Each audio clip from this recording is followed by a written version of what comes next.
नमस्कार दोस्तों, 10 minute kitchen में आपका स्वागत है। सफ़ेद और काले तिल के बारे में तो कौन नहीं जानता होगा। सर्दियों में सभी के यहाँ खाए जाते हैं। दोस्तों, हमारे यहाँ सेहत को देखते हुए किस मौसम में क्या खाना चाहिए, कौन सी चीज़ ज़्यादा फायदेमंद है, उसी चीज़ को परंपरागत त्योहारों से जोड़ दिया गया है कि कोई ऐसे नहीं खाएगा तो त्योहार के बहाने से खाना ही पड़ेगा।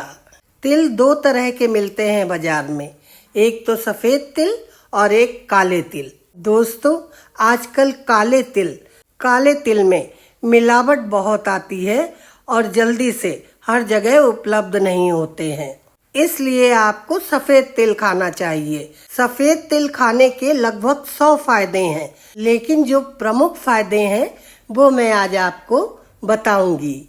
सर्दियों में तिलों का बहुत प्रयोग किया जाता है क्योंकि इसकी तासीर गर्म होती है। जनवरी के महीने में सबसे ज़्यादा सर्दी पड़ती है, उस समय इसका प्रयोग करना बहुत ही फायदेमंद है। लोहड़ी का त्योहार और मकर संक्रांति का त्योहार भी जनवरी के महीने में ही आता है। कोई ऐसे नहीं खाएगा तो त्योहार के बहाने तो खा ही लेगा।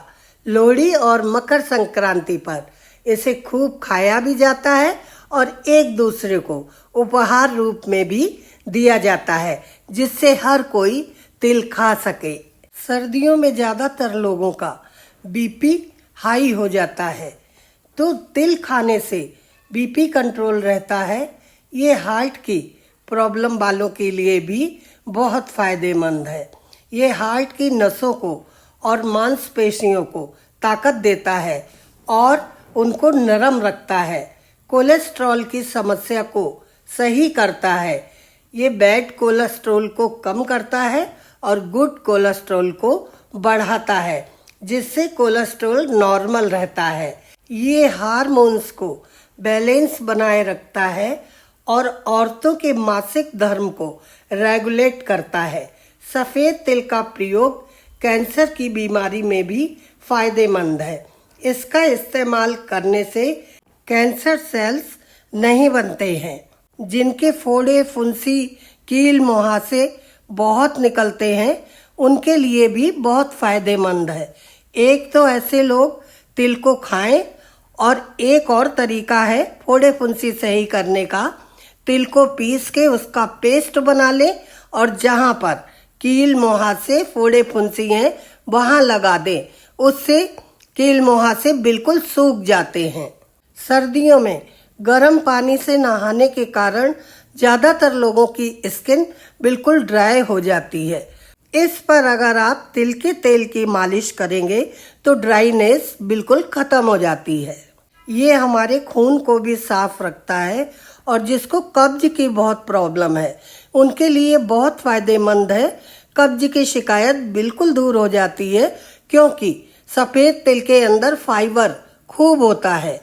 ये डायबिटीज़ वालों के लिए भी फायदेमंद है, लेकिन उन्हें तिल को भूनकर ऐसे ही चबा लेना चाहिए या पाउडर बना के 1 चम्मच पाउडर खाना खाने के बाद फाँक लें। डायबिटीज़ वाले लोग तिल में गुड़ मिलाकर ज़्यादा ना खाएं। अगर गुड़ मिला के खाएंगे तो ये उनके लिए नुकसानदायक होगा।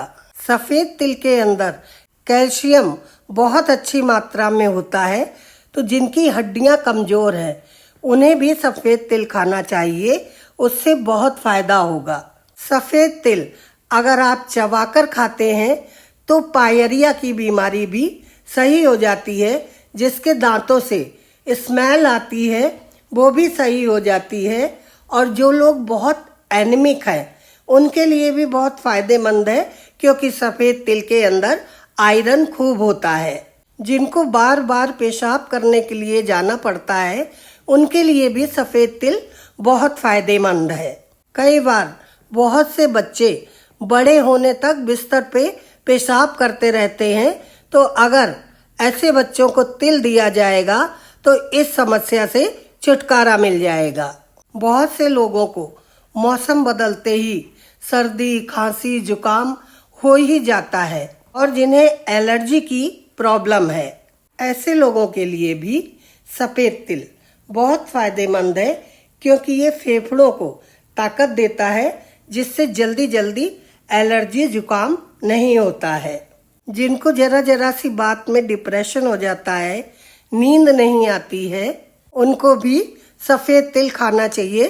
सफ़ेद तिल खाने से नींद की समस्या का समाधान हो जाता है। बिस्तर पर लेटते ही नींद आने लगती है। जिनकी आंखें कमज़ोर है, धुंधला धुंधला दिखता रहता है, तो तिल खाने से धुंधलेपन की समस्या भी दूर होती है।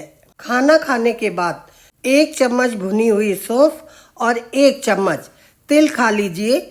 ये खाने को अच्छी तरह से पचा देता है। आप तिल के लड्डू बना के खा सकते हैं, गजक बना के खा सकते हैं, तिल की रेवड़ी खा सकते हैं। मार्केट में ये सारी चीज़ें बनी बनाई भी मिलती हैं, और आप अगर चाहें तो घर पे भी बना सकते हैं। तिल का पापड़ भी बहुत अच्छा बनता है, आप तिल पापड़ भी बना के खा सकते हैं। तिल और गुड़ मिला के खाने से शरीर को एनर्जी मिलती है, शरीर गर्म बना रहता है। तिल और गुड़ मिलाकर खाने से शक्ति में वृद्धि होती है, ये बलवर्धक है। अगर आप गुड़ के साथ तिल नहीं खाना चाहते हैं, और डायबिटीज वालों को तो नहीं खाना चाहिए गुड़ के साथ तिल, तो आप ऐसा भी कर सकते हैं। तिल को भून लीजिए, जैसे जीरे को भून के हम पाउडर बनाते हैं, रायते पे, सलाद पे, सब पे डाल के खाते हैं। इसी तरह से आजकल प्रचलन हो गया है। तिल को भी पावर फूड के नाम से जाना जाता है। तो आप तिल को भून कर इसे पीस कर एक शीशी में भर के रख लें। आप दाल में डाल के इसको खा सकते हैं, सलाद के ऊपर डाल के खा सकते हैं। आप किसी भी सब्जी में तिल का पाउडर डाल के खाएंगे, सब्जी का स्वाद भी बढ़ता है इससे। आप रोटी के ऊपर थोड़ा सा घी लगा लीजिए और थोड़ा सा नमक बुरक लीजिए, और तिल का पाउडर उसके ऊपर डाल के खाइए। रोटी खूब स्वादिष्ट भी लगती है, और तिल भी खाने में आ जाएगा। दोस्तों, आइए अब ये भी बता दें कि तिल किनको नहीं खाना चाहिए, कि इनके लिए नुकसानदायक है। जो एक चीज किसी को फायदा कर रही है, वो किसी को नुकसान भी कर सकती है।